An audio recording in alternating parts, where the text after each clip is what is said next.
Hello everyone, this is Seth Weissman. Good to see you. Welcome to another episode of Safe Real Estate. Today we are going to talk about the closing date. And the GAR purchase and sale agreement has a blank in its form for you to write in a specific closing date.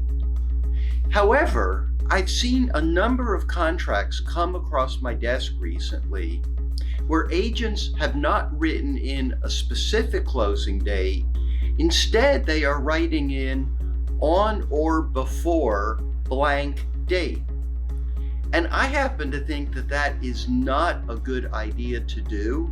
And I strongly discourage real estate agents from using the on or before language because truthfully, it just leads to a lot of fights between the buyer and the seller. And here's why.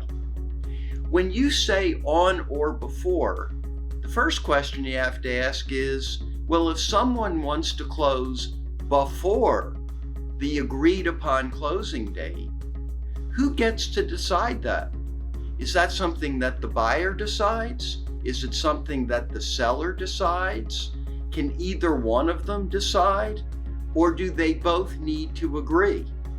And we are seeing some situations right now where the buyer suddenly says, I'd like to close 10 days earlier than the date we have written into the contract.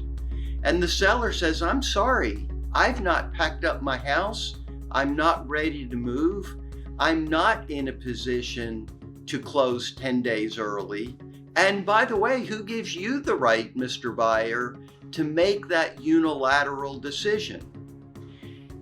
What you could do is say, or such earlier date as the buyer may specify, or as the seller may specify, but then you would need to write in a notice provision where you would then say how much notice you would need to give to a party if you're looking to advance the closing date.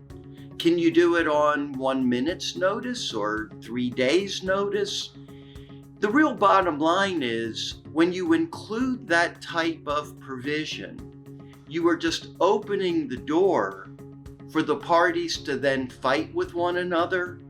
And that is certainly not something that we want to do. What we want to do is to have an agreed upon closing date and then to have some ground rules for how that date is extended. It can be extended unilaterally for 8 days, as we all know in certain instances. It can be extended or advanced by agreement of the parties, but we don't want just vague language that causes the parties to fight with one another. So please, just write in the specific date. The final word on this subject is, obviously, if that date falls on a Saturday or Sunday or federal holiday, the closing date is then extended until the next business day. It's great to see everyone. As always, please take care and continue to tune in. Bye now.